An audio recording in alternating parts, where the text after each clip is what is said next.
Mumtaz TV bersama menegakkan sunnah. Warahmatullahi wabarakatuh.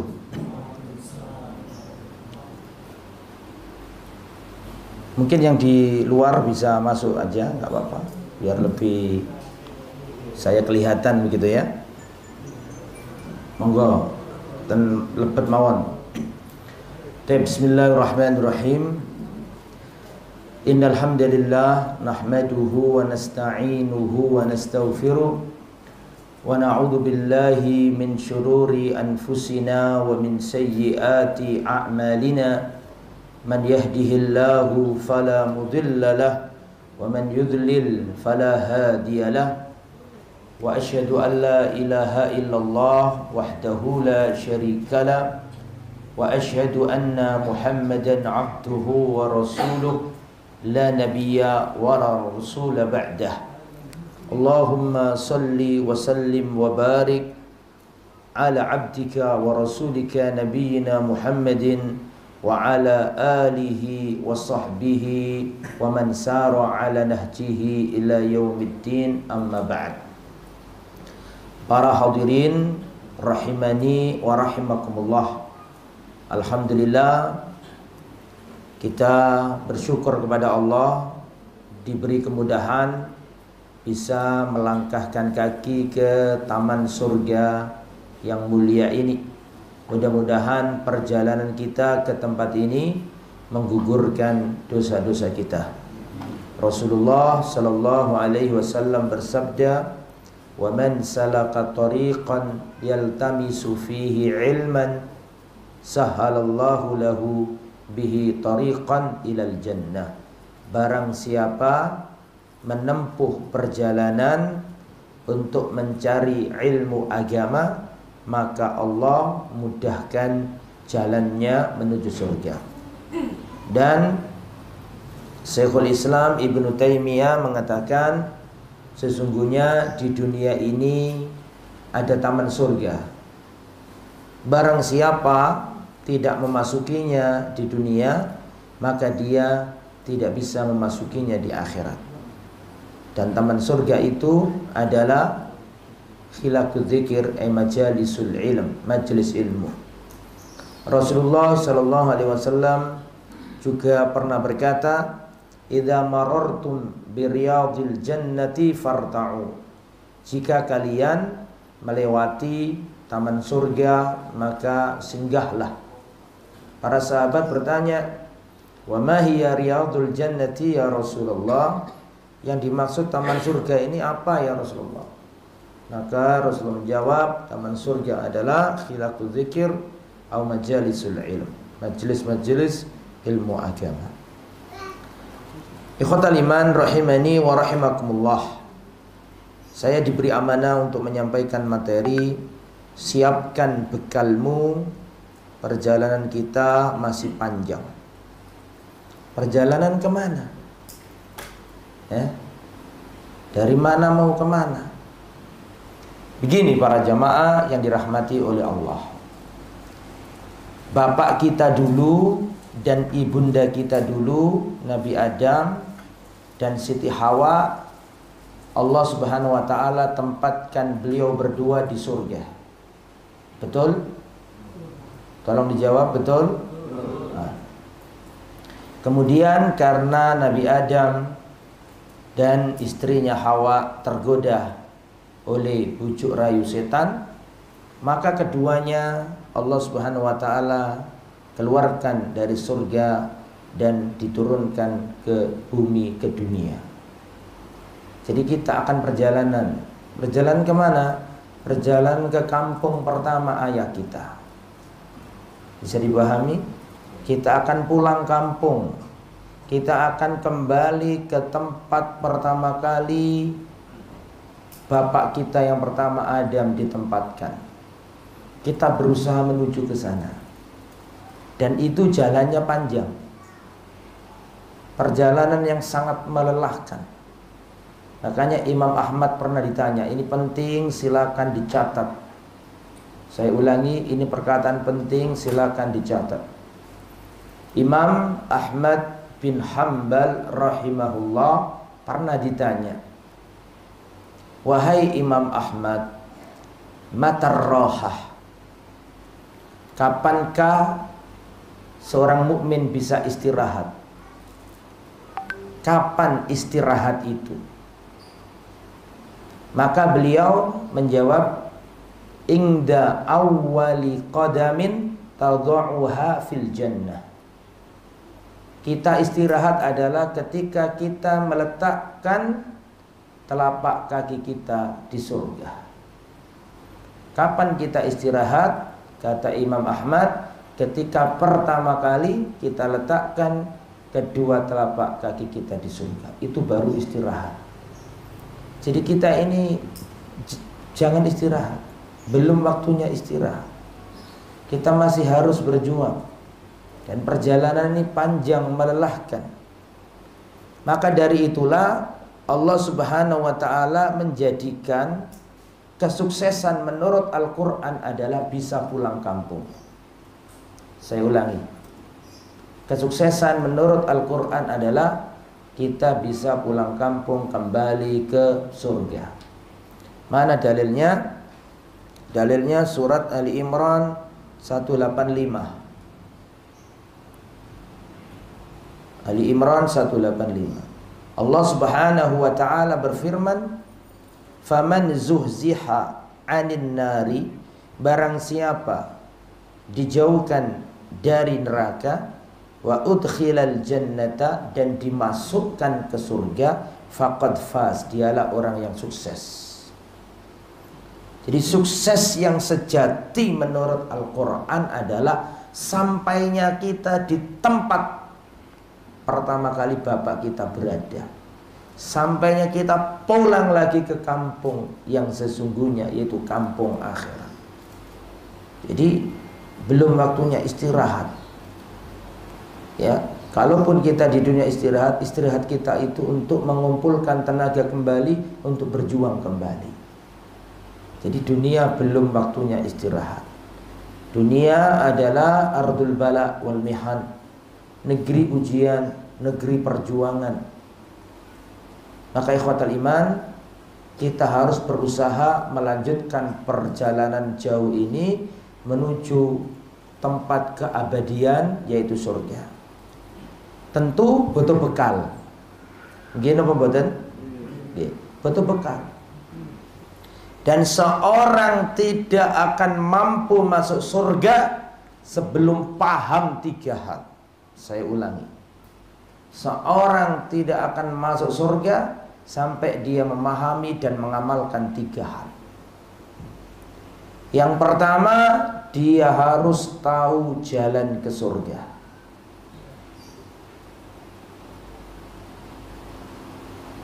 Yang kedua, dia harus mengerti pintunya surga. Yang ketiga, dia harus memiliki kuncinya surga. Saya akan menerangkan 3 hal itu.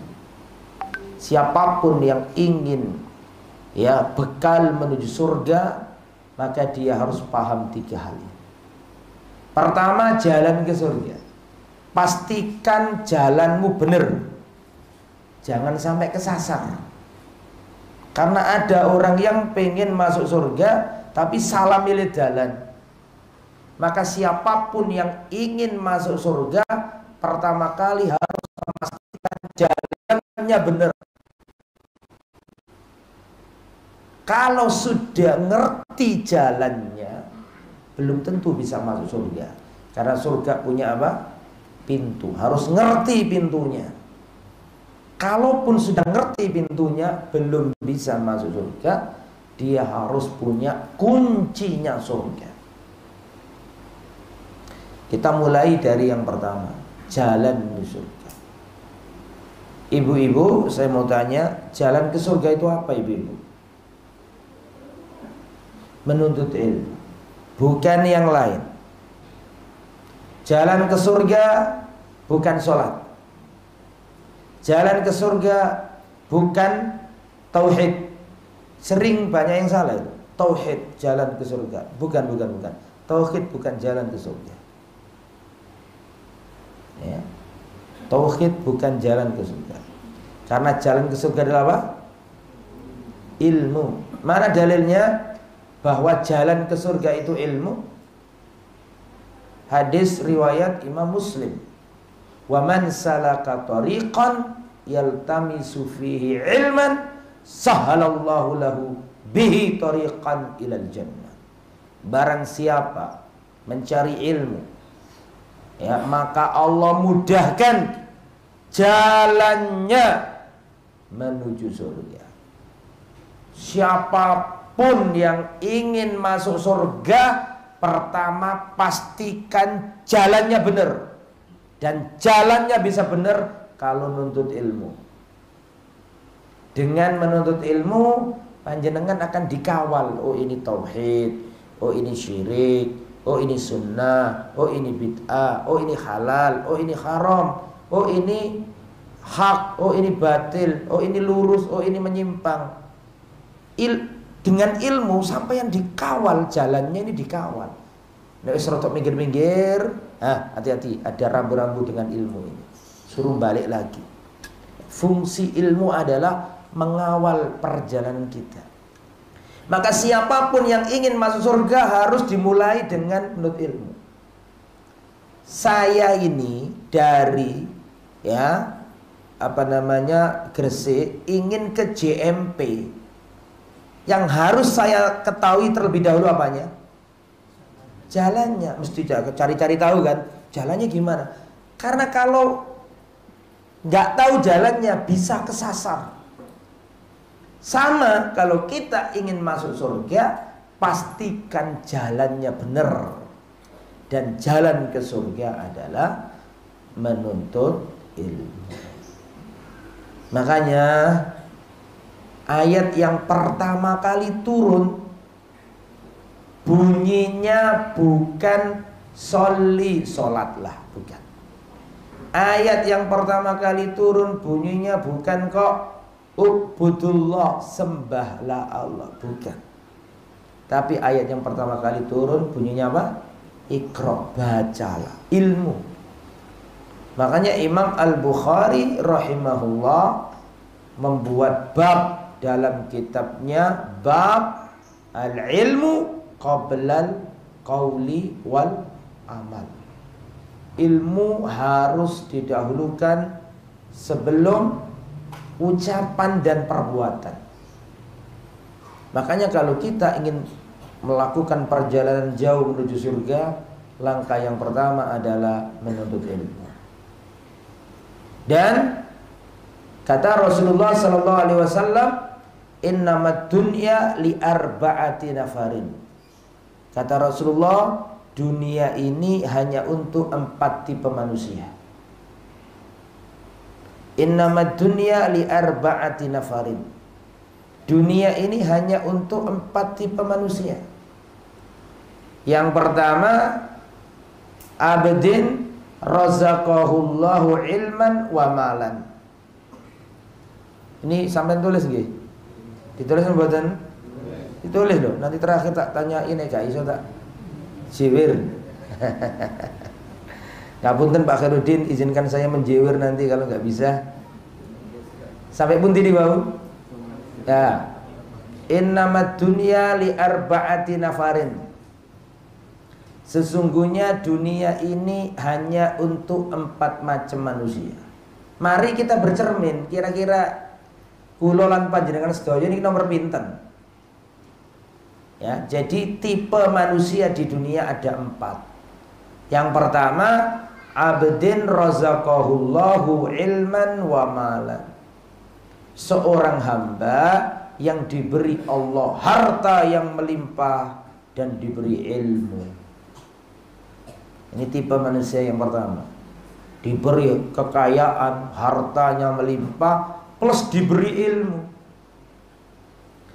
Ya. Dan dia bertakwa kepada Allah dengan ilmunya dan menggunakan hartanya di jalan Allah. Yasilu rahimahu, dia nyambung tali rahimnya. Dan dia mengerti hak-hak Allah yang ada dalam hartanya. Hartanya digunakan dalam kebaikan.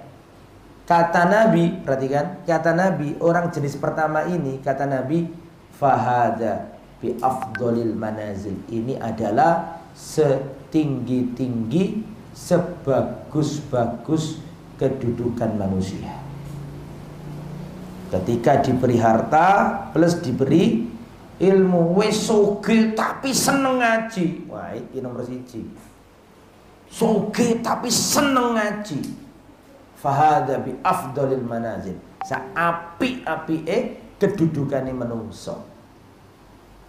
Yang nomor 2, abdin razaqahullahu malan walam yarzuqhu ilman.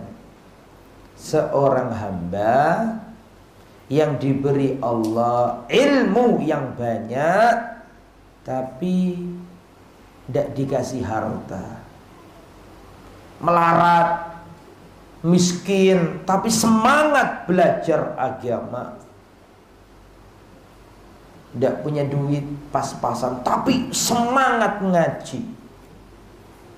Kata Nabi, orang ini ya mengatakan, lau anna li malan, seandainya aku punya harta ya Allah, aku akan berinfak seperti golongan yang pertama. Fahuwa biniyatihi, orang ini cuma punya niat. Dia berdoa kepada Allah, ya Allah, kalau aku punya harta aku akan infak seperti golongan pertama. Padahal dengan niatnya saja. Kata Nabi, fa ajruhu masawa, pahalanya orang yang nomor 2 ini sama dengan yang nomor pertama. Sama pahalanya di sisi Allah. Yang nomor 2 sama dengan yang pertama. Yang nomor 3, abdin razaqahullahu malan walam yarzuqhu ilman. Seorang hamba yang diberi oleh Allah harta yang banyak tapi tidak diberi ilmu. Sugih tapi gak gelem ngaji.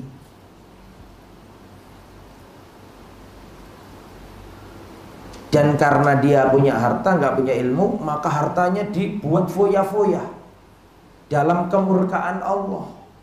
Maka kata Nabi, orang yang nomor 3 ini fahada bi akhbathil manazil. Ini adalah sejelek-jelek manusia. Dikasih sugih tapi gak gelem ngaji. Kata Nabi, ini sejelek-jelek kedudukan manusia. Yang nomor 4, abdin lam yarzuqhullahu malan wa ilman. Seorang hamba tidak diberi Allah harta, tidak pula diberi ilmu. Wis melarat gak gelem ngaji. Soroh duk donya, soroh ten akhirat. Duk donya wis gak sugih, melarat, plus gak pernah nang masjid, gak pernah ngaji, gak pernah ngurungono kajian. Habis gitu dia ngomong, kalau aku punya harta, aku akan gunakan hartaku seperti yang nomor 3. Kata Nabi, fawizruhu masawa, dosanya orang yang nomor 4 ini sama dengan dosanya yang nomor berapa tadi? 3. Hadis riwayat Imam Tirmidzi. Coba sampai bandingkan yang nomor 2 sama nomor 3. Nomor 2 tadi Pak, punya ilmu gak punya harta, betul? Tapi dia berkata, ya Allah, kalau aku punya harta, aku akan infak hartaku. Kalau aku punya harta, aku akan infakkan di jalan Allah. Kata Nabi, pahalanya sama dengan yang pertama. Betul? Bandingkan yang nomor 3. Nomor 3 ini dikasih harta, nggak dikasih ilmu. Orang yang nomor 3 tidak berkata, ya Allah, kalau aku punya ilmu, aku akan ngajari manusia. Ngomong gitu apa enggak tadi nih? Enggak ngomong gitu. Ini dalil. Dalil apa? Dalil bahwa ilmu tidak bisa diandai. Ini dalil bahwa ilmu enggak bisa Anda. Ini dalil bahwa al-ilmu afdal minal mal. Ilmu lebih utama daripada harta. Orang yang punya harta, dia jaga hartanya. Tapi kalau orang punya ilmu, dia dijaga oleh ilmunya. Ilmu kalau ditunaikan, dikeluarkan, semakin menambah, semakin mancep, semakin kuat. Tapi harta kalau dikeluarkan, semakin berkurang. Ini semua menunjukkan keutamaan ilmu. Imam Ahmad rahimahullah berkata, al-ilmu la ya'diluhu syai'. Ilmu itu tidak ada yang mampu menandinginya. Tidak ada yang mampu menandingi ilmu. Gak ada. Bahkan seluruh ibadah di dalam Islam mandek, gak bisa dijalankan tanpa ilmu. Sampai dikasih uang 500 juta, suruh berangkat haji langsung, tapi nggak pernah pakai manasik, nggak pernah diajari. Kira-kira di sana bisa melakukan haji atau betul? Betul. Seluruh ibadah Islam tanpa ilmu nggak bisa dijalankan. Makanya thalabul ilmi min afdolil kurubat. Menuntut ilmu termasuk seutama-utama cara mendekatkan diri kepada Allah. Nah ini kemudian Imam Asy-Syafi'i berkata, man arada dunya fa alaihi bil ilm. Barang siapa ingin enak bahagia di dunia harus punya ilmu. Wa man aradal akhirah, dan barang siapa ingin bahagia di akhirat wajib punya ilmu. Wa man aradahuma, dan barang siapa ingin bahagia di dunia dan di akhirat wajib punya ilmu. Nah itu ya, jadi ilmu nomor satu. Penting masalah ilmu. Dan orang yang punya ilmu pasti diangkat oleh Allah. Pasti. Ya, karena Allah tidak menyelisih janjinya. Yarfa'illahu alladhina amanu minkum walladhina utul ilma darajat. Allah akan mengangkat derajat orang-orang yang punya beriman dan orang yang diberi ilmu. Siapa penemu lampu listrik pertama kali? Thomas Alva Edison. Tahu semuanya. Sampai tahu wajar orang kota, ya kan? Saya ini loh orang desa kesa-keso, sudah tahu siapa yang menciptakan listrik pertama kali. Itu saya masih SD, padahal desa saya itu pelosok. Itu saya tahu. Kenapa? Karena Allah mengangkat derajatnya orang yang berilmu. Meskipun kafir, diangkat derajatnya oleh Allah. Cuman karena dia kafir, diangkat di dunia saja. Allah tidak mendoliminya, karena dia punya ilmu, ya, punya kebaikan untuk umat manusia. Allah kasih haknya, Allah nggak mendolimi, kasih haknya. Makanya namanya terkenal, tapi cukup di dunia. Di akhirat dia tidak mendapatkannya. Berbeda dengan orang yang berjasa untuk Islam, seperti Al-Imam Al-Bukhari misalnya. Setiap kita membaca Rawahu Al-Imam Bukhari, dapat kiriman pahala. Kalau kita mengatakan Al-Imam Bukhari berkata seperti ini, Pak Imam Bukhari dapat pahala. Namanya diangkat Allah karena punya ilmu banyak. Bahkan ya, kitab terotentik setelah Al-Quran, betul? Siap, kitab apa? Sahih Bukhari. Tidak ada umat Islam yang gak kenal Imam Bukhari. Allah angkat derajatnya karena punya ilmu. Nah ilmu itulah jalan menuju surga. Ilmu akan membuahkan kepatuhan. Ilmu akan membuahkan rasa takut kepada Allah. Orang kalau punya ilmu, ya Allah ini gak boleh, saya gak mau melakukan. Mau ke sana, oh iya ini riba, gak boleh, gak jadi. Oh iya ini gak boleh karena ini syirik, gak jadi. Jadi jalannya ini dikawal. Inilah fungsi ilmu. Ya, dia adalah jalan ke surga. Lah, keutamaan ilmu terlalu banyak untuk saya sampaikan. Di antara keutamaan ilmu adalah ya innallaha wa malaikatahu wa ahlas samawati wal ard. Sesungguhnya Allah dan para malaikat dan seluruh penduduk langit dan penduduk bumi. Bayangkan, Allah ditambah seluruh malaikat, ditambah penduduk langit, ditambah penduduk bumi, hatta namla fi juhriha, sampai semut yang ada di lubangnya, dan sampai ikan-ikan yang ada di lautan atau di air, la yusalluna ala muallimin nasi khaira. Itu semuanya mendoakan kebaikan bagi orang yang belajar ilmu dan yang ngajarkan ilmu. Tidak ada, Pak. Sampai belajar serius ngeten iki didongakno semut, ya, didongakno penduduk bumi umum loh, tidak hanya manusia, hewannya dan seterusnya. Nah, ini adalah fadilah, maka kita harus semangat dalam menuntut ilmu, karena menuntut ilmu adalah jalan ke surga. Tetapi para jamaah yang dirahmati oleh Allah Subhanahu wa taala, orang menuntut ilmu itu baru diarahkan ke surga, belum bisa masuk surga. Karena setelah dia berilmu, paham hukum-hukum, baru tahu arah ke surga, baru ngerti alamatnya surga. Tapi untuk masuk surga masih harus melewati yang namanya pintu. Betul? Dan pintunya surga itu apa? Apa pintunya surga itu?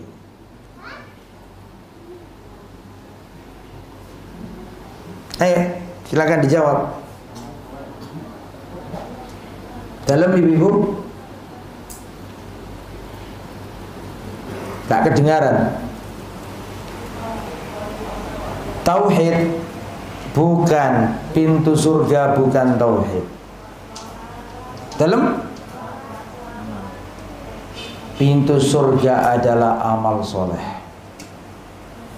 Jadi orang belajar sungguh-sungguh, menuntut ilmu sungguh-sungguh, itu dalam rangka ngerti jalan ke surga. Tapi untuk masuk surga gak cukup ilmu, harus melalui pintunya surga. Lah, pintunya surga itu apa? Amal soleh. Makanya Bapak Ibu kan sering disampaikan bahwa orang yang ahli puasa akan dipanggil di pintu apa? Royan. Orang yang ahli sodako dipanggil di pintu sodako. Leres napa? Orang yang ahli sholat dipanggil di pintu sholat. Orang yang ahli jihad dipanggil di pintu jihad. Kesimpulannya berarti pintunya surga itu apa? Amal soleh. Kan ngoten. Jadi wong nek ngaji tok tapi gak diamalno, iku padha karo wong ngerti dalan nang surga tapi gak iso mlebu surga. Paham nggih? Nah, setelah ilmunya diamalkan, maka dia baru dapat pintunya surga. Dan pintunya surga itu adalah amal soleh.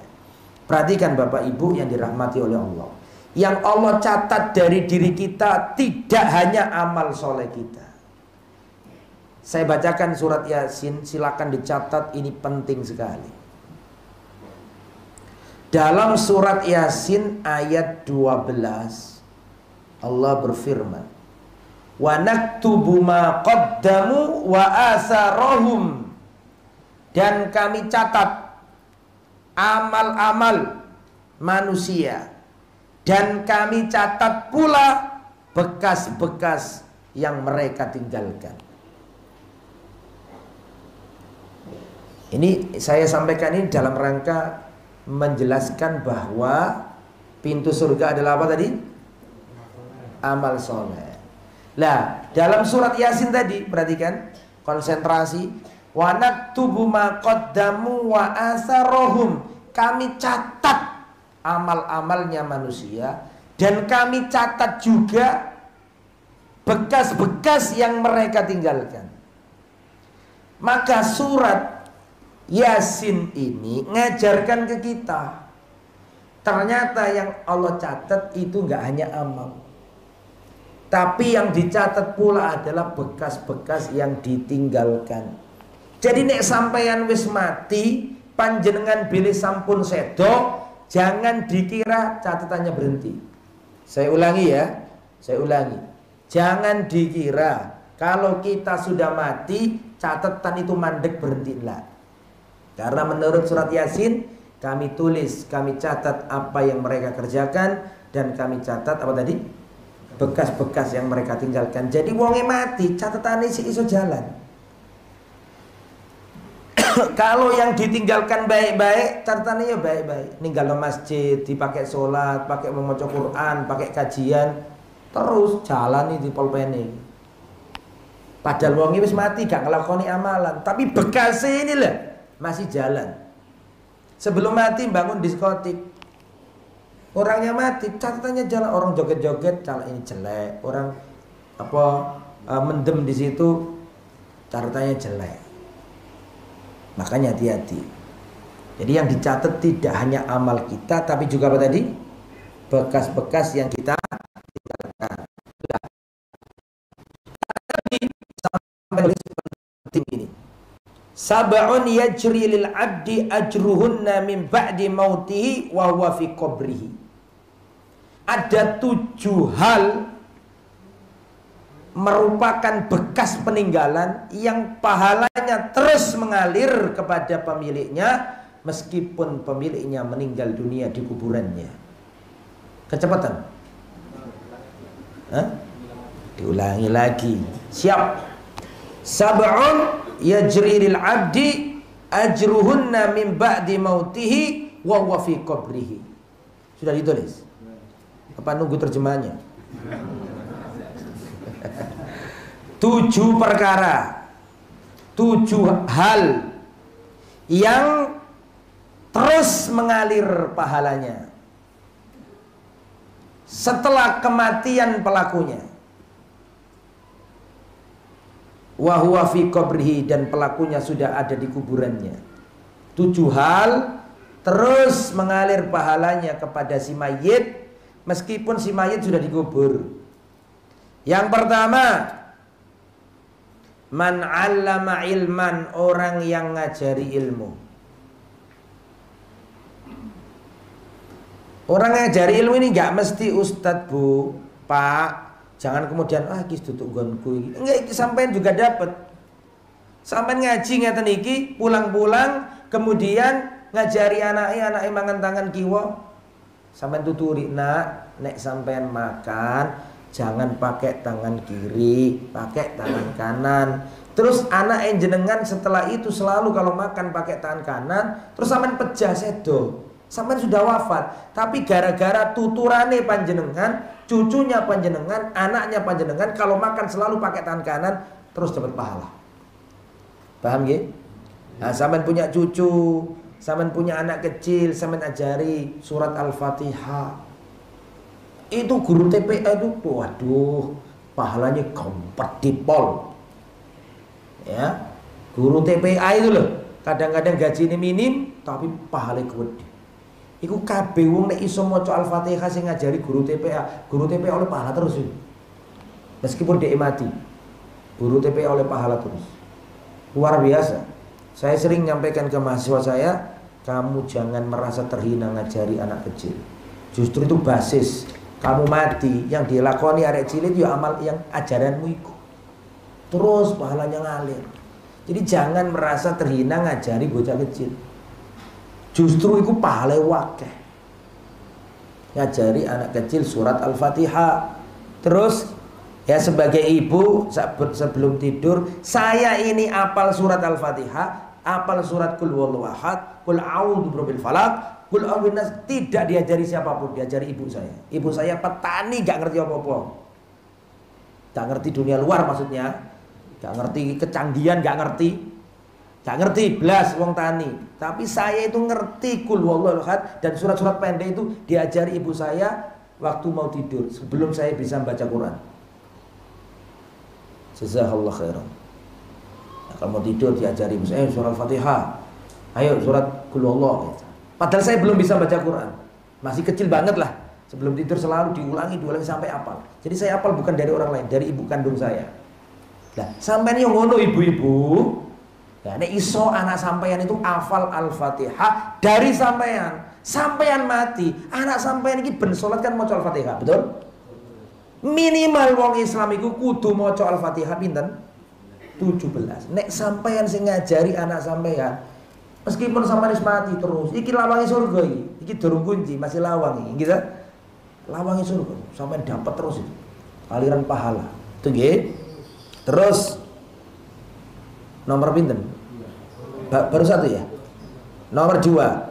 Au ajronahron au ajronahron, atau mengalirkan sungai. Ini penting. Mengalirkan sungai terutama daerah saya itu ya, daerah tambak-tambak itu kan butuh sungai-sungai. Karena mengalirkan sungai itu bisa untuk para petani, bisa untuk padi-padinya biar kena air, untuk ngasih hewan minum hewan ternak, pahalanya gede, Pak. Yang nomor 3, au hafaro bi'ron, atau membuat sumur. Ini bekal akhirat semua yang saya omongkan itu sama dengan materinya. Bekal apa tadi? Perjalanan kita. Nah, ini bekal ini. Ya, membuat sumur nomor 3. Ini saya terangkan rodok dawa gitu, masalah sumur ini ya.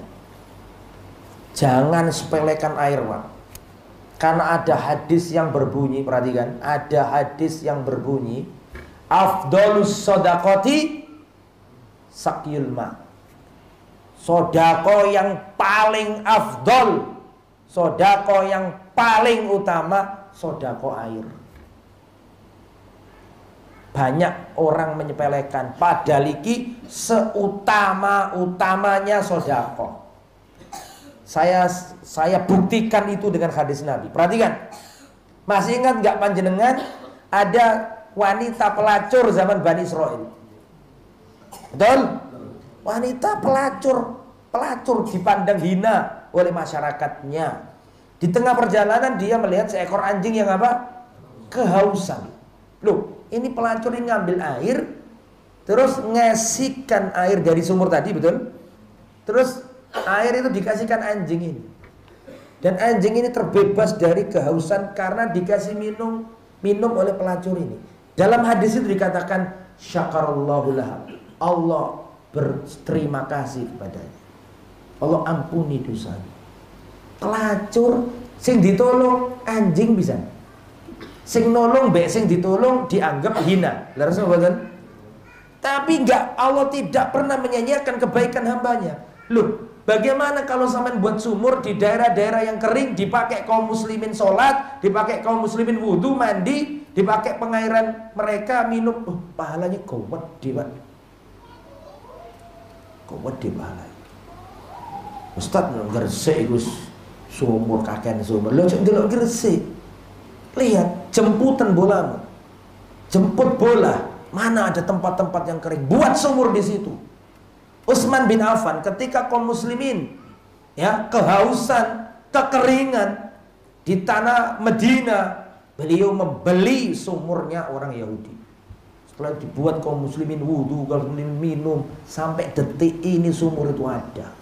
Kalau pelacur saja ngasih minum anjing di sepuro karo Allah Subhanahu wa taala, bagaimana orang yang buat sumur, gunakan masjid, gunakan sholat, gunakan wudu, subhanallah.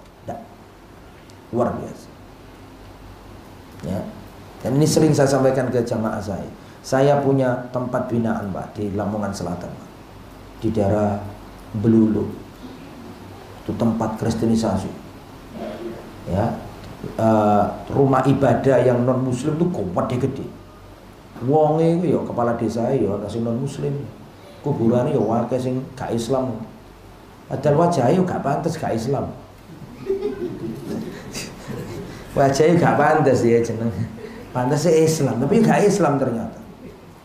Terus ya kita punya teman di sana ya, penanggung jawab. Ustadz kita butuh sumur. Nah, sumur yang buat aja. Ustadz sumur aja kok. Kan gampang tuh, insya Allah gak terlalu mahal kalau sekedar sumur. Masalahnya bukan sumurnya, Ustadz. Nah, apanya, Ustadz? Masalahnya itu ini tanah-tanah yang dimiliki mereka. Paham gak Ustadz? Jadi kering, nggak semua tanah bisa nyerap apa? Bisa ada airnya kan nggak semua tanah bisa nyumber, betul nggak? Lah tanah yang nyumber-nyumber dikuasai mereka yang non muslim itu. Paham ya? Jadi nggak bisa. Jadi yang dibutuhkan bukan bersumber, satu beli tanahnya. Oke, yang kita beli Ustaz. Kalau beli tanahnya nggak cukup. Kenapa? Karena tempat yang ada airnya itu jauh dari pemukiman kita, teman-teman kita yang di sana ini. Paham ini? Bisa itu beli lahan yang jauh.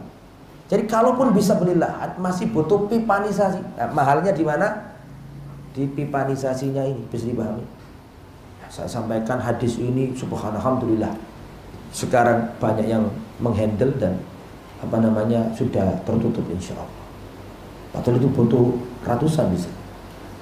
Saya sampaikan ini supaya kita termotivasi. Jangan cari orang kaya harus. Sering saya sampaikan, saya termasuk orang yang nggak setuju donasi dilarang. Donasi tidak hanya keperluannya orang fakir. Donasi itu kepentingannya orang kaya. Sering saya sampaikan ini. Sering, jangan minta-minta.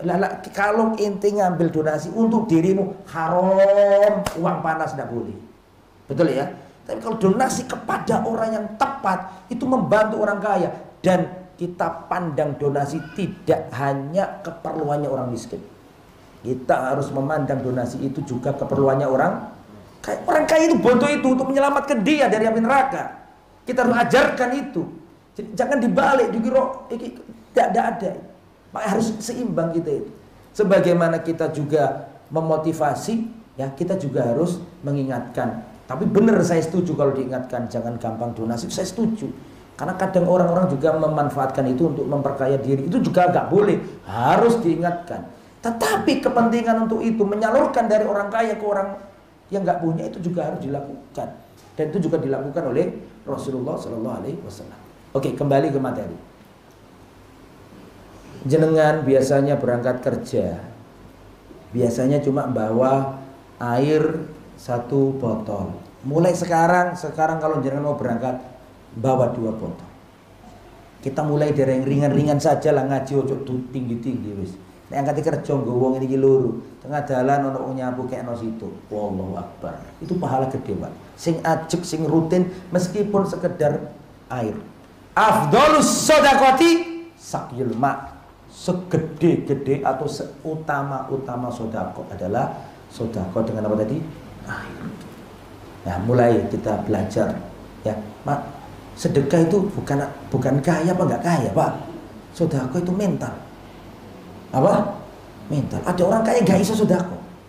Tapi ada orang yang pas-pasan tapi Masya Allah semangat sedekahnya apa? Tinggi. Dan inilah bekal yang sesungguhnya. Ya, inilah bekal yang sesungguhnya. Makanya perhatikan saya. Orang itu kalau mau mati ingin ditunda dulu. Rabbi laula akhartani ila ajalin qarib. Ya Allah, jangan matikan aku dulu ya Allah. Sebentar ya Allah. Apa katanya? Fa as-sadaqah. Aku tak sedekah dulu ya Allah. Bukan kok ngeten, aku tak sholat dulu. Sholat awakmu wis riya kabeh gak iso nglakoni sholat. Aku tak haji piye wong awakmu gak wayah haji saiki. Ya kan? Makanya orang kalau hampir mati sing dieling-eling apa? Dunyane. Ya Allah, jangan dipatikan aku dulu ya Allah. Fa as-sadaqah, aku tak sedekah dulu. Kenapa? Soalnya mau nek angkate mati itu ngerti iki nek ilang kabeh dunya aku wis mati dudu dan dunya aku iki. Makanya penting ya bahwa kata Rasulullah SAW, kullu mri'in tahta dhilli shadaqatihi yaumal qiyamah. Setiap orang akan dibawa sedekahnya pada hari kiamat. Setiap orang akan dibawa naungan sedekahnya pada hari kiamat. Makanya gemar-gemarlah sedekah. Sedekah ini bukan antara kaya apa enggak kaya, mental. Masih ingat enggak Sayyidatuna Aisyah, Siti Aisyah di rumahnya enggak ada makanan. Datang seorang wanita pengemis. Masih ingat kisahnya? Tok tok tok tok. Ya, mengucap salam, menyampaikan kalau saya lapar. Perempuan bawa anak kecil 2, betul ya? Tahu ceritanya kan? Yang satu digendong, yang satu dituntun. Intinya minta makan ke istrinya Nabi karena nggak ada makanan, kelaparan. Kata Siti Aisyah, di rumahku cuma ada 3 butir kurma. Ada berapa? 3 butir, dikasihkan kabeh. Yang satu dipegang sang ibu, satu kasihkan anaknya, satu dikasihkan anaknya, satu edam, betul? Yang anaknya lapar dimakan langsung. Yang satunya lapar dimakan langsung. Tinggal ibu nih mau dimakan, anaknya minta karena belum cukup. Akhirnya sang ibu ini nyuil kurmanya, yang satu dikasihkan anaknya, yang satu dikasihkan anak lagi. Si ibu ini belum makan belas. Di situ banyak hikmahnya hadis ini. Di antaranya adalah kedermawanannya orang miskin. Masih ingat gak Rasulullah SAW mengatakan ada tamu dari luar, gak ada yang jamu. Rasulullah mengatakan, siapakah di antara kalian yang mau menjamu tamu ini? Saya ya Rasulullah. Gak dipikir umayono apa enggak, sing penting ngacung sih. Tahu kisahnya kan? Nyampe rumah, dibawa ke rumah. Bojoku, nduk omah panganan opo? Gak ada apa-apa, cuma satu sekali apa? Makan. Ya sudah, gak apa-apa. Ini tamunya Rasulullah, harus dimuliakan. Maka nanti kalau sudah tamunya masuk, tolong matikan apa? Apanya? Lampunya. Setelah itu seakan-akan ikut makan, padahal gak makan, cuma kecap-kecap doang. Tujuannya supaya tamunya benar-benar apa? Makannya kenyang. Nah, ini bekal kita. Ini bekal kita. Terus nomor berapa sekarang? Nomor 4 ditulis au ghorasa nakhlan, atau apa namanya, nomor 4 ini ghorasa nakhlan, menanam kurma. Sampean mari iki nang tuku bibit kurma kabeh. Gak uwah ten Indonesia mboten nggih mboten? Gak bisa, Indonesia ini gak ada musim panasnya. Dia akan tumbuh, kalaupun berbuah pasti gak enak. Betul. Karena Indonesia ini dilalui garis khatulistiwa. Jadi ya gak ono panasnya sing mengangai, gak ono. Jadi gak iso mateng gitu loh. Tapi kata para ulama, ini gak harus kurma. Bagi panjenengan ini serius saya ngomong ini. Sampean usahakno sampean iku duwe wit-witan sing iso uwoh. Sampean usahakno panjenengan itu punya tanduran tetumbuhan yang bisa berbuah. Perhatikan. Masih ingat gak hadis yang berbunyi, siapapun tidaklah seorang muslim menanam tanaman atau tumbuhan kemudian dimakan hewan, dimakan burung, dimakan manusia, tidaklah itu terjadi kecuali dihitung sodako. Kata para ulama, meskipun penanamnya itu sudah mati, selama buahnya masih ada, betul? Bahkan dimakan apapun, dimakan hewan, dicolong tonggone misalnya,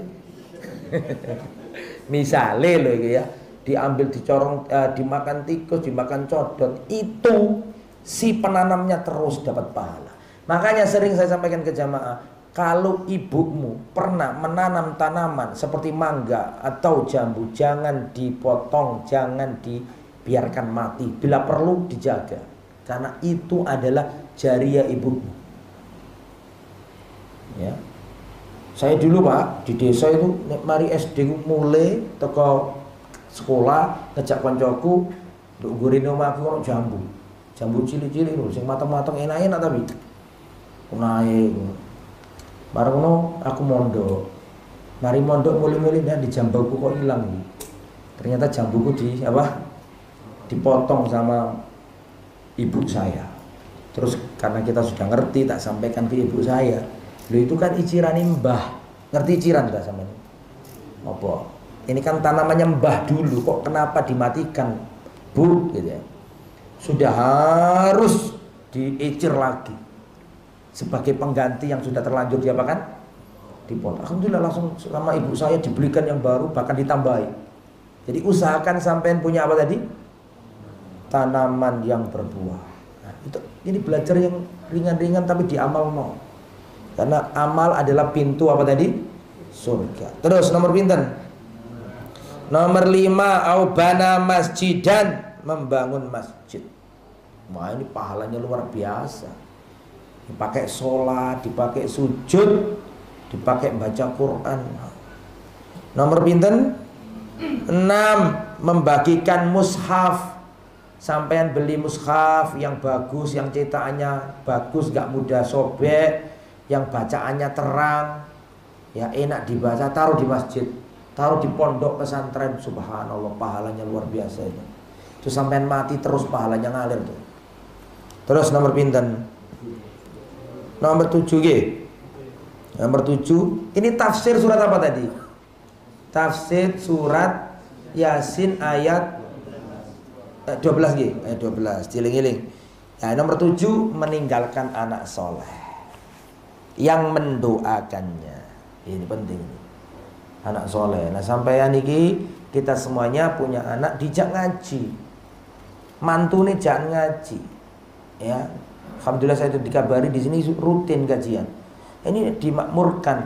Oh, jangan sungkan ngajak orang ngaji. Karena di sana itu banyak orang yang nggak sungkan ngajak ke kejelekan. La ayyahdiyallahu bika rajulan wahidan khairun laka min khumurin na'am. Seandainya Allah memberi hidayah kepada seseorang melalui tanganmu, itu lebih baik bagimu daripada engkau memiliki apa? Unta merah. Kembali ke materi. Jalan ke surga adalah apa tadi? Menuntut ilmu. Pintunya surga adalah apa tadi? Amal soleh. Terutama amal-amal yang terus apa tadi? Mengalir. Dan para jamaah, pintu surga yang paling tengah adalah birrul walidain. Kita masih pintu ini belum apa? Belum kunci, yang terakhir kunci. Kita masih ngomong pintunya surga ini, amal soleh. Pintunya surga banyak, dan pintunya surga yang paling tengah adalah birrul walidain, berbakti kepada orang tua. Al walid awsatu abwabil jannah. Orang tua adalah pintunya surga yang paling tengah. Tengah, bukan pinggir. Ini penting nih masalah orang tua. Rasulullah SAW pernah bersabda, ini amalan yang tidak ada amalan yang paling cepat mengantarkan anak Adam ke surga setelah tauhid melebihi bakti kepada orang tua. Dan tidak ada amalan yang paling cepat menjebloskan anak Adam ke neraka setelah syirik melebihi apa? Durhaka kepada orang. Rasulullah SAW bersabda, rahima anfu, rahima anfu, rahima anfu. Celaka, celaka, celaka. Man ya Rasulullah? Siapa yang celaka itu ya Rasulullah? Rasulullah menjawab, man adraka abawaihi indal kibari ahadahuma au kilaihima walam yadkhulil jannah. Orang yang celaka adalah orang yang menjumpai ibu bapaknya tua renta, salah satunya atau keduanya, tapi dirinya nggak bisa masuk surga. Wong sing celaka ya iku wong sing ketunggon wong tuwane loro nalikane sampun sepuh tapi dheweke mboten saged mlebet surga. Maksudnya dia tidak memanfaatkan birrul walidain sebagai sarana untuk meraih surga. Dan Rasulullah SAW bersabda, babani mu'ajjalani uqubatuhuma fid dunya. Ada dua dosa yang Allah segerakan adabnya di dunia. Ada dua dosa garis merah, jangan dilanggar. Ini garis yang tidak boleh dilanggar. Babani mu'ajjalani uqubatuhuma fid dunya. Ada dua dosa yang Allah segerakan adabnya di dunia. Kontan cash. Dua. Yang pertama al-baghyu, kedoliman. Dolim, nempeleng wong, nuduh wong, nyakiti wong. Ini nggak usah nunggu di akhirat, sekarang besok sampean kena. Naudzubillah min dzalik. Ittaqu da'watal madlum, hati-hatilah dengan doa orang yang kamu dolimi. Orang yang kamu bisa tidur nyenyak. Orang yang mendolimi bisa tidur. Orang yang didolimi tidak bisa tidur, dia sedih, nangis, kecewa. Dan Allah lebih tidak tidur. Allah membalas setiap bentuk kedoliman yang tidak mampu terbalas. Satu. Nomor dua, dosa yang disegerakan adabnya adalah al-uquq, durhaka kepada orang tua. Makanya pintu surga ini yang paling tengah apa tadi? Birrul walidain. Ada seorang laki-laki, perhatikan. Ada seorang laki tabi'in.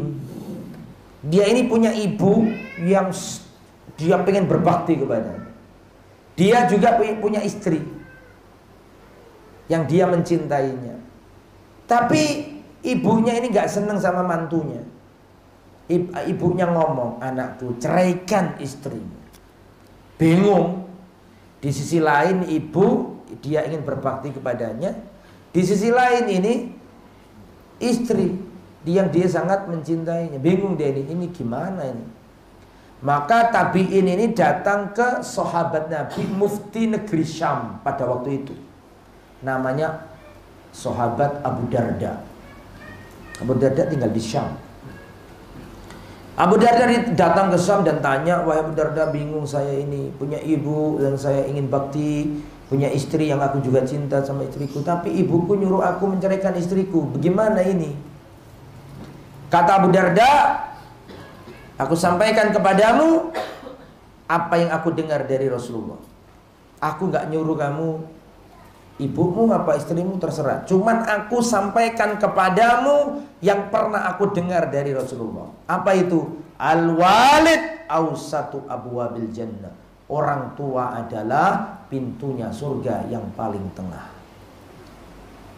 Nah, ini bekal akhirat ini. Hati-hati mas-mas, jangan sampai karena sampean takut istri nggak bisa bakti nawang tua. Hati-hati. Nggak ada ayatnya ya bahwa sampean nggak akan masuk surga sampai dapat ridho istri sampean. Nggak ada. Soalnya wong wedok ya sunuh iku sampean. Gelek ridhone guys.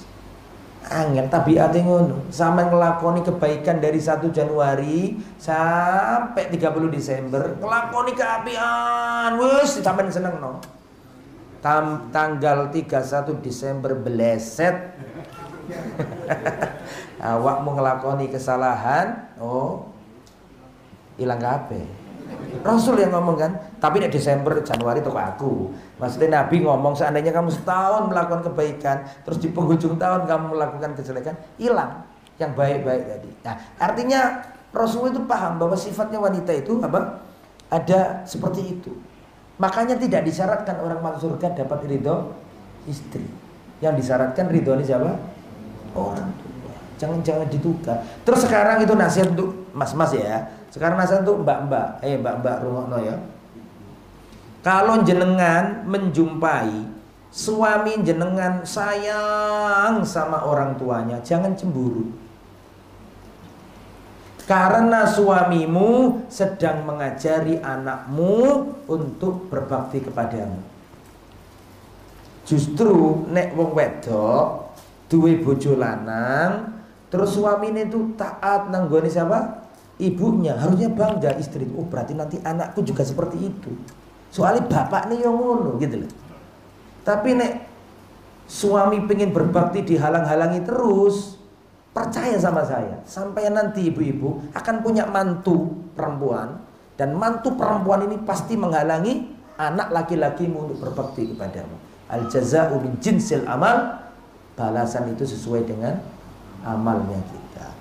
Tetapi yang benar bagaimana? Suami istri bekerja sama. Suami bantu istri supaya istri bisa berbakti kepada orang tuanya. Istri bantu suami supaya suami bisa berbakti kepada kedua orang tua. Itu pintu surga itu. Jangan diremehkan. Ridhollah fi ridhol walidain wa sukhtullah fi sukhtil walidain. Ridhonya Allah ada pada ridhonya orang tua, murkanya Allah pada murkanya orang tua. Jadi kalau jenengan sudah punya ilmu banyak, semangat belajar, berarti sampean tahu jalan ke surga. Setelah itu ilmu yang dipelajari itu sampean amalkan, berarti sampean sudah mendapatkan pintunya surga, tapi belum bisa masuk. Karena masih butuh apa? Kunci. Dan kuncinya surga itu apa? Apa kuncinya surga? Ibu-ibu, mas-mas, apa kuncinya surga? Kuncinya surga adalah la ilaha illallah Muhammadur Rasulullah. Asyhadu an la ilaha illallah wa asyhadu anna Muhammadar Rasulullah. Asyhadu an la ilaha illallah, tauhid, ikhlas. Betul? Wa asyhadu anna Muhammad Rasul artinya ittiba. Kesimpulannya, ilmumu yang banyak tadi, amalmu yang banyak tadi percuma kalau nggak punya kunci. Paham ya? Kuncinya ilmu dan amalmu harus dilandasi tauhid. Ilmu dan amalanmu harus dilandasi ittiba. Kalau ilmu dan amal dilandasi dengan apa tadi? Tauhid dan ittiba'ur rasul, baru panjenengan bisa mendapatkan kunci. Kunci ini punya dua gerigi. Gerigi yang pertama adalah la ilaha illallah, tauhid, tidak melakukan syirik. Jadi begini, perhatikan. Di dalam Al-Quran itu ada ayat, yang ayat itu juga diturunkan kepada nabi-nabi sebelum Nabi Muhammad. Di dalam Al-Quran ada ayat, yang ayat ini juga dulu diturunkan di Taurat. Ayat ini juga diturunkan di Injil dan di kitab-kitab Nabi terdahulu. Nabi silih berganti, tapi ayat ini tidak pernah Allah ganti. Kitab suci datang silih berganti sampai Al-Quran, tapi ada ayat tidak pernah Allah ganti. Surat Az-Zumar ayat berapa? La in asyrakta la yahbatanna amaluka. Kalau nggak salah surat Az-Zumar ayat 64. Coba saya carikan dulu. Walaqad uhiya ilaika wa ilal ladzina min qablika la in asyrakta la yahbatanna amaluka. Surat berapa tepatnya itu?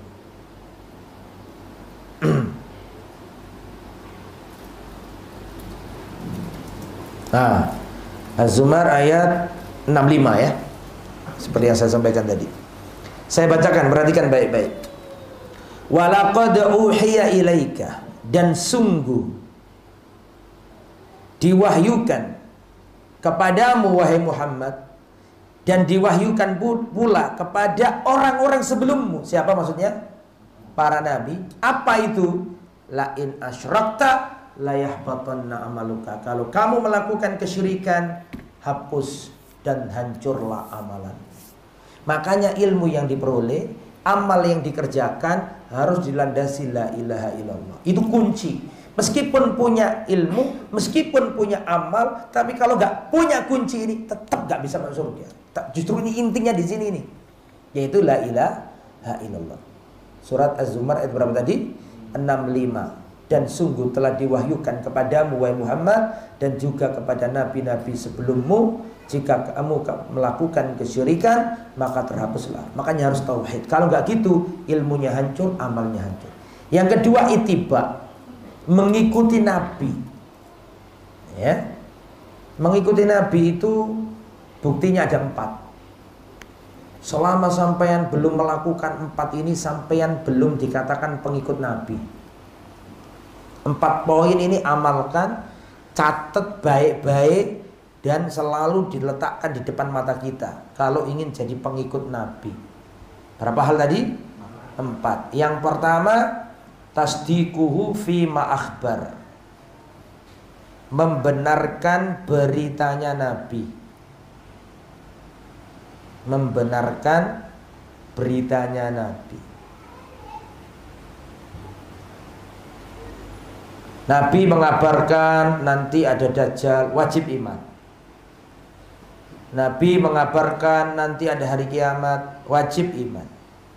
Nabi mengabarkan jika ada lalat masuk ke bejanamu, celupkan sekalian, terus lempar, ya kan gitu kan? Terus boleh diminum, boleh tidak apa-apa. Karena sayapnya lalat itu, yang satunya racun, yang satunya penawar, kan gitu kan? Terus ada orang ngomong, saya nggak percaya. Kamu bukan pengikut Nabi. Karena syarat menjadi pengikut yang pertama, kamu wajib percaya, iman, dan membenarkan setiap berita yang datang dari Nabi. Jelas? Yang nomor 2, imtithalu ma amar, menjalankan perintah Nabi. Nabi nyuruh panjenengan mengangkat pakaiannya di atas mata kaki, sami'na wa ata'na. Nabi menyuruh ibu-ibu, cewek-cewek pakai jilbab, sami'na wa ata'na. Itu kalau jadi umatnya Nabi. Wong lanang disuruh membiarkan jenggotnya, sami'na wa ata'na. Itu umatnya Nabi. 1, membenarkan beritanya. 2, apa tadi? Menjalankan beritanya. Nabi nyuruh memperbanyak sholawat, sami'na wa ata'na.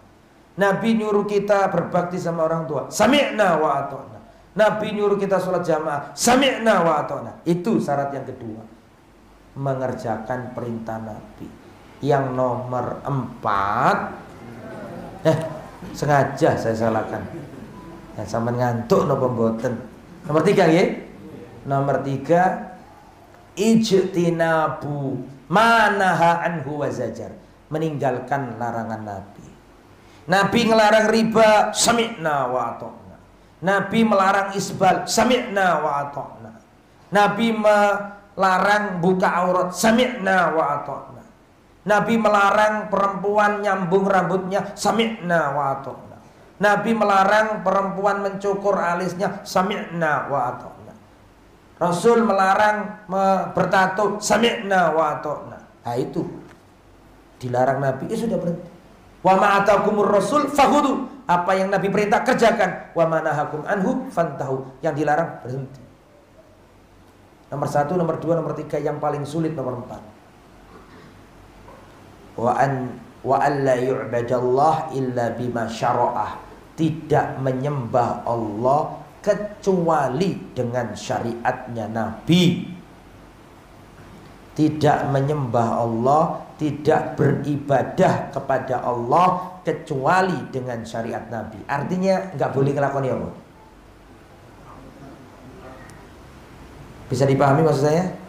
Artinya nggak boleh melakukan apa? Bid'ah. Man amila amalan laisa alaihi amruna fahuwa raddun. Barang siapa beramal tidak di atas perintah Nabi, tidak didasari perintah Nabi, maka tertolak.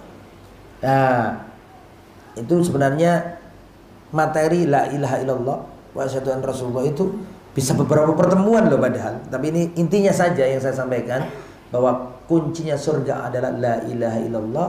Yang kedua apa tadi? Muhammad Rasulullah. La ilaha illallah artinya meninggalkan syirik. Muhammad Rasulullah artinya 4 hal tadi itu.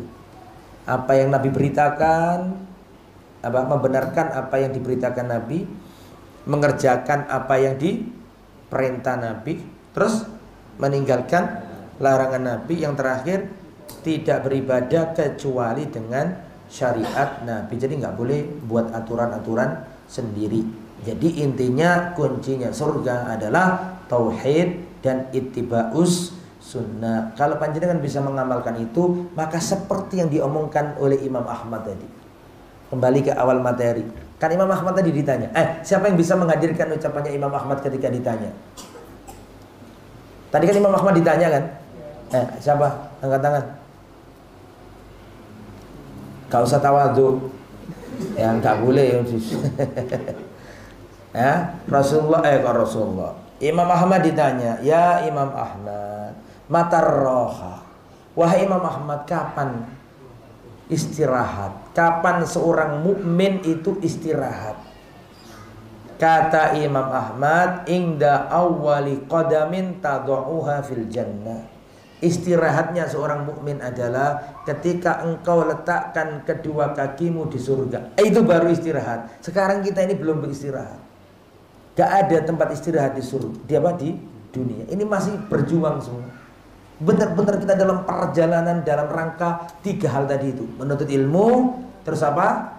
Beramal, dan ngabi'i tauhide, ngabi'i ittiba'i. Kalau jenengan ilmunya sudah leres, amalnya leres, didasari tauhid, didasari ittiba'us sunnah, insyaallah pertemuan kita di rumahnya Pak Khairuddin ini insyaallah akan terulang lagi di surga. Amin ya Rabb. Dan surga Firdaus bersama Rasul dan juga para sahabat insyaallah. Amin ya Rabbal alamin. Alhamdulillah, silakan kalau ada pertanyaan.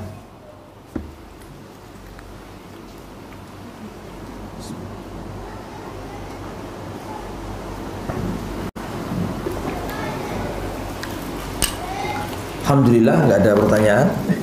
Oh aja ya. Silakan kalau ada.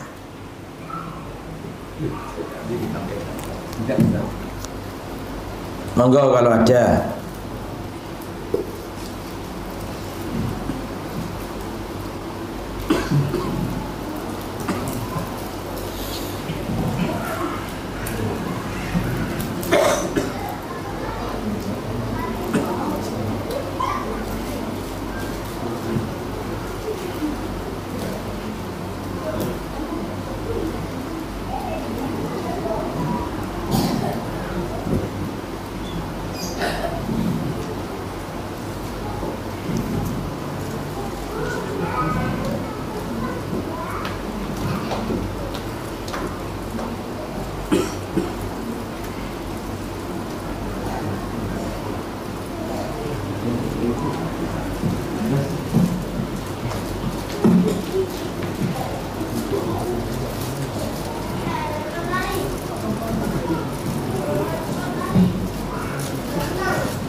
Mohon bertanya Ustaz.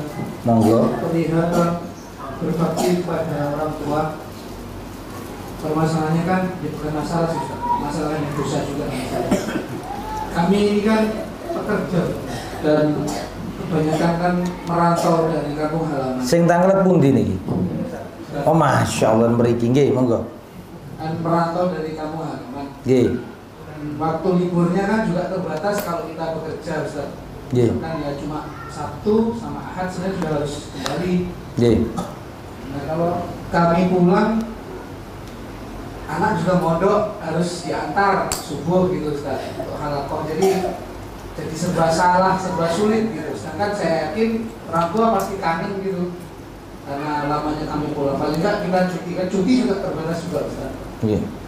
Suatu ketika orang tua kami ajak sudah ikut kami di Gresik, tapi beliau tidak berkenan untuk ikut di Gresik dan meninggalkan rumah di kampung halaman. Ten pundi? Di Ponorogo. Oh. Mohon nasihatnya. Nggih. Orang tua itu adalah duniamu dalam kebaikan selama ibumu masih ada. Ini penting ya. Ini nasihat saya pribadi dan juga jamaah semuanya. Insya Allah kita masih dalam kebaikan selama ibu kita masih ada. Masih ada doa-doa yang dipanjatkan ke langit dari lisannya ibu kita. Oh itu tidak terharga. Tidak ada dunia yang mampu membeli itu. Tidak ada yang mampu dunia membeli doanya ibu. Maka kalau ibu sudah, saya nggak tahu bagaimana kondisi ibu, tapi kalau seandainya ibu sudah nak pulanglah, pulang. Garis merah, jangan dilanggar. Tapi kalau ibu masih tidak apa-apa, sampai masih di sana tidak apa-apa, dan ibu masih nggak mengharuskan untuk pulang, ya tidak apa-apa. Cuman mungkin diganti dengan video call, atau telepon, atau kalau punya sesuatu kita kirimkan ke ibu kita. Serius, yang ngatur jadwal kesibukan selalu ada. Kesibukan selalu ada. Kegiatan selalu ada. Dan apakah kita mengira umur ibu kita tidak bertambah? Umur ibu kita terus bertambah. Kita nggak menyadari. Dan suatu saat waktu itu akan terhenti. Dan kita akan kehilangan. Dan kita akan nggak bisa menukar itu semua. Maka serius, selama orang tua masih ada sudah, ya sebisa mungkin anggaplah meskipun kita harus 2 bulan sekali ngalai pulang, paling tidak ketemu ibu, ya mijiti ibu, ya ibu itu sama dikasih uang sama-sama pijeti, sama senang lagu sih senang dipijeti, lebih senang. Paling kalau dua-duanya, ya. Jangan sampai kita sibuk, tidak pernah telepon, tidak pernah pulang, nggak pernah WA, nggak pernah video. Sampai kalau ada kabar kematian ibu kita baru kita bisa pulang. Untuk apa kamu pulang? Untuk apa? Untuk apa? Ibumu sudah dikubur, nggak bermanfaat. Sekarang kalau pulang itu jangan nunggu matinya.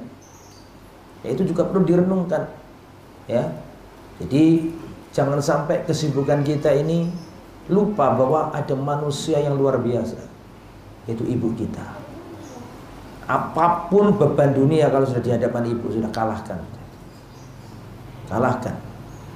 Saya sampaikan sebuah kisah, semoga ini bisa diambil ibrah. Ada seorang laki-laki mencintai seorang wanita. Ini seorang tabi'in. Mencintai wanita. Dia melamar wanita itu, tapi ditolak. Cintanya ditolak. Tidak, sedih luar biasa. Dan dia galau berat, patah hati. Setelah itu wanita itu dilamar laki-laki lain. Dan ternyata laki-laki yang kedua ini diterima pinangannya, lamarannya. Maka semakin gelap dunia bagi laki-laki ini.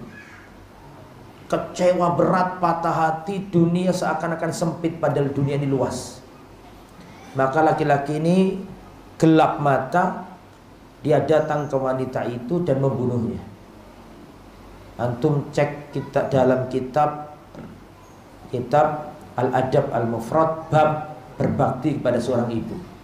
Apa hubungan sama ibu, Ustaz? Saya tak terus no. Setelah membunuh wanita tersebut ya, semakin bingung dia, ya, saya membunuh nyawa. Tahu nggak dosanya membunuh nyawa? Wa may yaqtul mu'minan muta'ammidan fajaza'uhu jahannam. Barang siapa membunuh nyawa seorang mukmin dengan sengaja, jahannam. Khalidan fiha, kekal di dalamnya. Wa ghadiballahu alaihi, Allah murka. Wa ghadiba alaihi wa la'anahu, dan Allah melaknatinya. Wa adalahum adzaban adzima, Allah sediakan azab yang besar. Neraka jahanam, kekal, dilaknat, dimurkai, dan Allah sediakan azab yang besar untuk pembunuh. Dia pembunuh bingung, takut dosa, akhirnya datang ke Abdullah bin Abbas. Wahai Abdullah bin Abbas, aku melakukan dosa besar. Aku membunuh nyawa.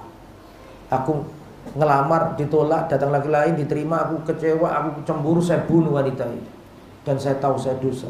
Saya ingin tobat, apa yang harus saya lakukan? Antum tahu apa kata Abdullah bin Abbas? Kata Abdullah bin Abbas, ummuka hayyatun, apakah ibumu masih hidup? Kata laki-laki ini, la, ibuku sudah wafat. Maka Abdullah bin Abbas mengatakan, taqarrab ilallah, tub ilallah wa taqarrab ilaihi mastata'tu. Karena ibumu sudah wafat, ya sudah, kamu harus benar-benar tobat dan mendekatkan diri kepada Allah semaksimal mungkin.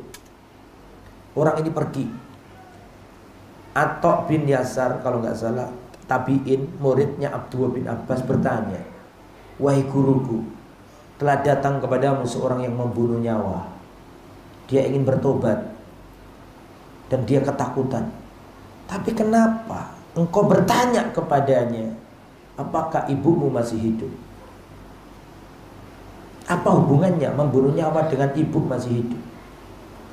Akhirnya Abdullah bin Abbas berkata, la a'lam amalan aqrab ilallah min birril walidah. Aku tidak tahu amalan yang paling dekat kepada Allah melebihi bakti kepada seorang ibu. Seakan-akan Abdullah bin Abbas itu seakan-akan mau ngomong, nek awakmu pengen dosamu mateni tadi itu entek bakti nang ibu. Bakti kepada seorang ibu adalah penghancur dosa yang paling ampuh.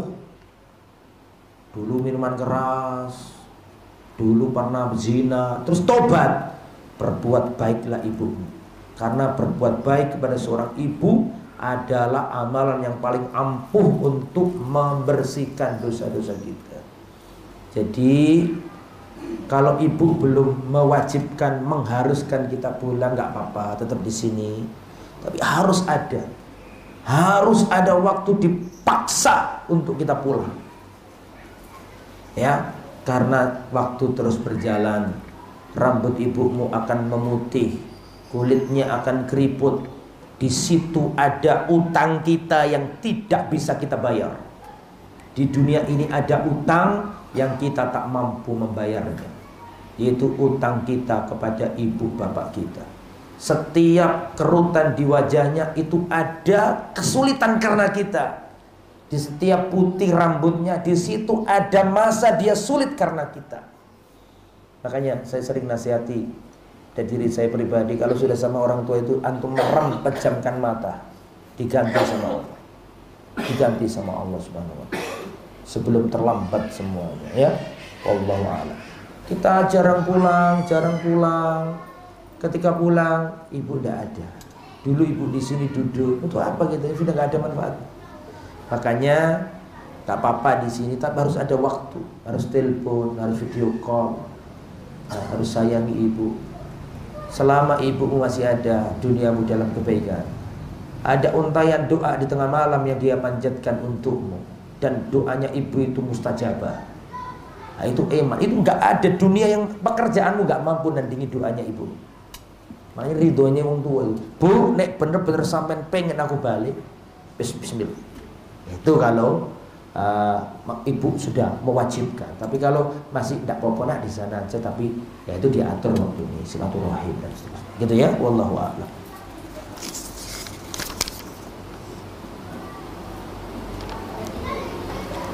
Ustaz, bismillahirrahmanirrahim. Ustaz, bagaimana caranya seorang istri berbakti kepada orang tuanya apabila suaminya tidak mengizinkan ziarah ke rumah orang tuanya, padahal rumahnya dekat? Apakah termasuk durhaka kepada orang tuanya? Bagaimana caranya menasihati suami? Gak boleh suami melarang istri silaturahim kepada orang tuanya. Jangan menjadi suami yang memutus tali rahim anak dan ibu. Gak boleh. Ya. Kecuali kalau di situ ada madharat, itu pun tetap diizinkan, tapi jangan lama-lama. Jangan diputus tali rahimnya orang. Ya, kalau misalnya ibunya, misalnya saya nggak tahu ya, punya kebiasaan negatif begini-begini, ya tetap anak justru itu di antara cara kita menolong ibu kita adalah di antara cara bakti kita kepada ibu yang seperti itu adalah menolongnya, menyampaikan dakwah kepadanya. Jangan ditinggalkan. Kalau suami merasa mertuanya ada sesuatu, justru itu caranya bagaimana supaya bisa nyambung, bisa mertua bisa lebih baik. Jadi jangan apalagi tadi rumahnya apa? Dekat. Harus berlapang dada. Ya. Allahu a'lam.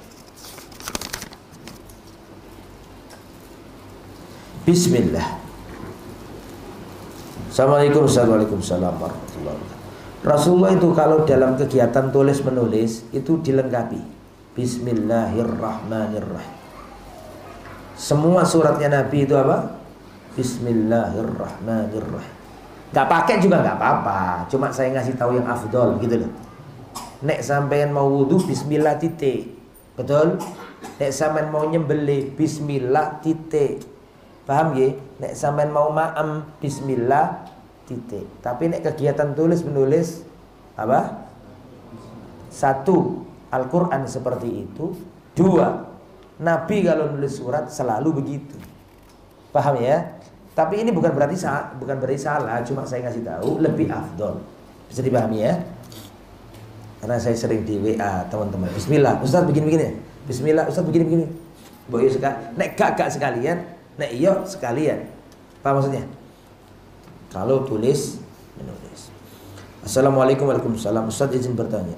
Salah satu pahala yang terus mengalir tadi adalah membangun masjid. Tetapi jika ternyata masjid yang dibangun dibuat untuk ibadah kebid'ahan gimana Ustaz? Gimana dengan meminta sih? Tetapi jika ternyata masjid itu yang dibangun dibuat untuk ibadah kebid'ahan, tidak apa-apa, insya Allah dapat pahala. Kalau sudah terlanjur kan, niatkan untuk sholat, niatkan untuk sholatnya orang. Paham saya ya? Ada masjid yang kita tahu di dalamnya ada hal yang aneh-aneh. Nah, dulu kita ikut bangun, ya. Insya Allah Allah tidak membatalkan pahala kita, karena selama tempat itu masih dipakai apa? Selama sholatnya tidak batal. Tidak semua bid'ah akan membatalkan sholat toh. Setuju nggak sama aku ngomong ini? Kecuali nek sholatnya diganti rukuke pakai ngene-ngene, rukuke tetap ruku, ngadegnya tetap ngadeg. Gini mboten? Sholatnya tetap sah, gini mboten? Sama tetap dapat pahala. Adapun adanya hal-hal yang menyelisih sunnah seperti zikir keras-keras atau pujian-pujian yang rame-rame, itu kan tidak zatnya sholat. Bisa dipahami ya? Jadi sholatnya tetap dapat pahala. Insya Allah jenengan yang bangun pun ikut dapat pahala. Wallahu a'lam. Gimana dengan meminta-minta sumbangan pembangunan masjid seperti di jalan-jalan? Ya jangan kalau itu. Kalau itu bisa apa? Mengurangi kewibawaan Islam. Paham ya? Mengurangi kewibawaan apa? Islam. Tak boleh kayak gitu. Kalau itu jangan. Dan memang ada undang-undangnya juga, kalau setahu saya ya, nggak boleh kan minta-minta di jalan. Nggak tahu kalau di Jakarta kayaknya ada dulu itu, kita nggak boleh.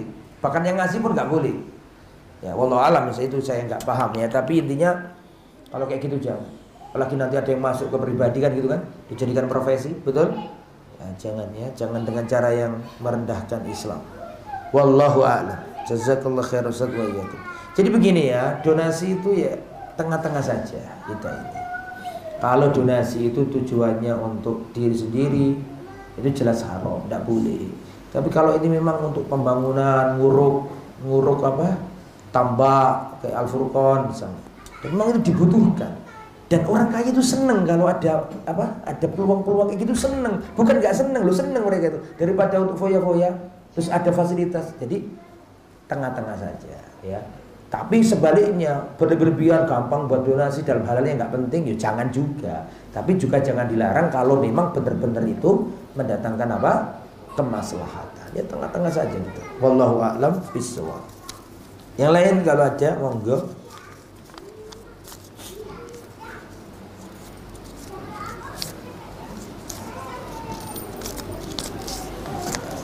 Cukup nih, ada lagi? Terus kenapa sampun mantun? Ya kelihatannya sampean pengen ngomong sampun Ustaz, cuma awak musungkan karo aku, gak gelem ngomong ngono. Sampun apa dereng? Loh, lak ngono to, aku mantep pisan sekalian. Sampun. Nah. Loh, nggih monggo. Ada pertanyaan tadi, Bu? Nggih monggo silakan. Nggih. Pakai kertas, nopo pakai langsung? Ada mic-nya. Monggo, silakan.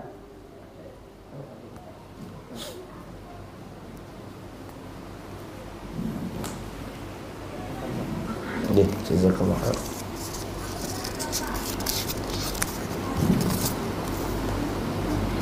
Assalamualaikum Ustaz. Waalaikumsalam warahmatullahi wabarakatuh. Saya izin bertanya Ustaz, apakah boleh seorang istri memberi sedekah ke orang tua istri dari gaji suami yang diberikan tiap bulan? Apakah harus izin ke suami dulu? Posisi istri tidak kerja tapi ingin sedekah ke orang tua. Iya disampaikan aja, nggak apa-apa. Karena itu bukan uang jenengan, ya. Jadi begini. Uangnya istri, uangnya suami. Enak dhewe ibu-ibu ini. Uang istri, uang suami, uang istri jadi. Dalam Islam itu uangnya istri. Uangnya suami, uangnya suami. Kalau uangnya suami sudah dikasihkan istri, ya sudah menjadi uangnya istri. Yang dikasihkan loh ya, jadi uangnya istri. Tapi uang yang belum dikasihkan suami itu statusnya masih uangnya suami, nggak boleh diambil. Nah cuman kan masalahnya kan suaminya ngasih tadi kan dalam rangka urusan apa? Rumah tangga, ada nafkah, ada listrik, macam-macam misalnya kita nggak tahu macam-macam rumah tangga orang. Menurut saya nggak apa-apa, dikomunikasikan aja. Kalau jenengan bagus dan melayani suami dengan baik, insya Allah suami akan merelakan itu. Dan selayaknya suami membantu istrinya untuk apa? Berbuat baik kepada. Jadi kalau bisa itu disilang. Iso itu disilang. Ngerti disilang? Disilang nek ngekei wong tuane sing wedok, sing ngekekno sing lanang. Nek ngekekno sing wong tuane sing lanang, sing ngekekno sing wedok. Cik rukun. Paham maksudnya ya? Cik rukun. Soalnya biasanya mertua mantu itu rata-rata nggak cocok. Tapi ya nggak kabeh, sing nggak cocok. Tapi itu nggak harus juga. Tapi intinya bagaimana caranya supaya untuk apa? Merukunkan. Wallahu a'lam. Ustadz, apakah konteks ilmu yang menjadi jalan surga termasuk bidang ilmu lain seperti kedokteran, mesin dan lain-lain? Seperti yang dijelaskan para ulama, kata-kata ilmu kalau dicantumkan dalam hadis maksudnya adalah apa? Masalahnya ilmu agama, baik dalam Quran maupun dalam hadis. Jadi ilmu jika dimutlakkan maksudnya ilmu tentang agama. Tetapi jika ilmu umum ya kemudian digunakan untuk kepentingan kebaikan, bantu orang fakir, bantu orang susah, ya dengan ilmu umum tadi membawa kemaslahatan ke orang banyak, maka ini pun terkategorikan ilmu yang bermanfaat. Bukan secara zatnya tapi secara keperuntukannya. Bisa dipahami? Bagaimana proporsi dalam menjalankan dunia dan akhirat yang baik Ustaz? Mengingat kita kerja kantoran begitu menyita waktu. Inggih. Kalau lihat hadisnya Nabi ya, dunia dan akhirat itu kalau dibandingkan kayak orang mencelupkan apa? Jarinya kemana? Ke laut. Bayangkan. Setelah jarinya ditarik ada yang netes. Betul nggih? Ada yang netes itu dunia. Yang sama samudra itu untuk akhirat. Nah, kita ini sekarang di dunia ini memperebutkan satu tetes. Ya intinya kita kerja mencari nafkah, tapi jangan sampai kesibukan itu melalaikan kita dari Allah. Waktunya sholat jamaah, hanya zikir. Jadi jangan, mohon maaf ya kata orang Jawa, jangan sikil delendas dele sikil. Maksudnya sifat kuping gak karu-karuan begitu. Waktunya sholat ya sholat, waktunya baca Quran meskipun gak bisa banyak, rutin. Karena ada hadisnya, dunia ini terlaknat, dan terlaknat pula apa? Isinya, kecuali apa? Zikrullah, mengingat Allah, atau orang yang belajar agama, atau yang ngajarkan ilmu agama. Jadi hidup kita itu harus ada itu. Harus sediakan waktu untuk ngaji, bertemu orang-orang baik, ibadah. Jangan pernah menyisakan waktu untuk belajar agama, tapi sediakan waktu untuk belajar agama. Jangan disisakan, tapi disediakan. Paham nggak aku ngomong? Coba tak cari barangkali ada sisa waktu. Jangan sisa waktu. Nek sisa waktu berarti ya sisa tok itu. Tapi sediakan waktu, pokoknya nek malam Ahad mantun isya nggih di rumah Pak Hairudin, insyaallah kita kajian. Sudah sedia, ditempel ini hari ini nggak bisa diudah-udah. Ini harus waktunya ngaji. Itu disediakan namanya. Harus ada supaya terbebas dari laknat tadi itu. Dunia dan seisinya terlaknat kecuali 1, 2, 3 diantaranya yang belajar agama dan yang ngajarkan agama. Harus ada. Jangan sampai siklus hidup kita gini Pak. Mohon maaf, ngapunten. Jangan sampai siklus hidup itu kita ini begini. Subuh, sholat, berangkat kerja, pulang capek, lihat TV, tidur terus. Tidak ada agamanya, tidak ada zikirnya. Jangan. Harus sediakan waktu untuk duduk di majelis ilmu. Itu pengikat kita supaya terus dalam kontrol ya. Wallahu a'lam bishawab. Ada lagi? Sampun nggih? Terakhir. Ya wis ojo takon meneh. Ya, ini yang terakhir silakan. Bagi yang telah belajar agama, Nggih. sudah menjelang tua atau sudah tua, prioritasnya yang mana ilmu agama yang harus kita Bagaimana kalau telat belajar ilmu agama? Apakah masih bisa jadi ulama? Bisa. Ya, nanti tak arahkan ke situ. Para sahabat itu masuk Islam ada yang umurnya 40 tahun. Iya kan? Ada yang 50 tahun, ada yang 45 tahun. Tapi di antara mereka ada yang menjadi ulama-ulama. Jadi jangan putus asa. Cuman kalau misalnya panjenengan ya mungkin dulu masa muda, masa kecil misalnya belum paham, nggak ada yang ngarahkan. Lah saya ketemu tua ngerti. Apa yang dipelajari? Yang dipelajari diantaranya adalah maca Quran. Apa? Membaca Al-Quran. Jangan sampai kita ngaji tinggi-tinggi ternyata bahasa maca Qur'ani masih berantakan. Ojo izin belajar Al-Qur'an. Temenan iki ya. Sing sepuh-sepuh aku pengen belajar sing tinggi-tinggi. Wis ojo tinggi-tinggi wis. Sampeyan celukno guru ngaji, belajar apa jenenge ini? Iqra ya wis. Bareng karo cucune. Tak ndak apa-apa. Itu luar biasa, kita bisa baca Al-Quran itu sudah ya. Setelah itu mungkin pelan-pelan belajar yang lain. Tapi paling tidak itu Al-Quran itu basic, harus bisa ya. Wallahu a'lam bishawab. Wallahu a'lam bishawab. Kemudian setelah itu belajar hal-hal yang paling penting. Apa itu? Akidah otomatis ya itu ya. Setelah itu sholat, wudu itu nggak boleh disepelekan. Wudu, sholat, wudu, toharo, sholat itu harus bisa, harus paham. Karena sholat itu kita lakukan tiap hari, tidak boleh salah. Gitu gimana sih? Nah, selebihnya itu ya kalau ada kajian tentang akidah diikuti supaya ngerti. Karena intinya agama nih akidah itu. Gitu nggih. Wallahu a'lam bishawab. Semoga yang saya sampaikan bermanfaat. Kalau ada kata saya yang salah, keceplosan omong, kurang halus, kasar, tolong saya dimaafkan. Sama sepuro nggih. Terima kasih, jazakumullah khairan katsiran, dan kita doakan untuk sahibul bait Bapak Khairuddin matur nuwun atas terselenggaranya acara ini. Mudah-mudahan ini termasuk taman surga di dunia dan menjadi taman surga di akhirat. Jazakumullah khairan katsiran. Subhanakallahumma bihamdika asyhadu an la ilaha illa anta astaghfiruka wa atubu ilaik. Wassallallahu ala nabiyyina Muhammadin wa ala alihi washabbihi ajma'in. Wa akhiru da'wana alhamdulillahi rabbil alamin. Wassalamualaikum warahmatullahi wabarakatuh.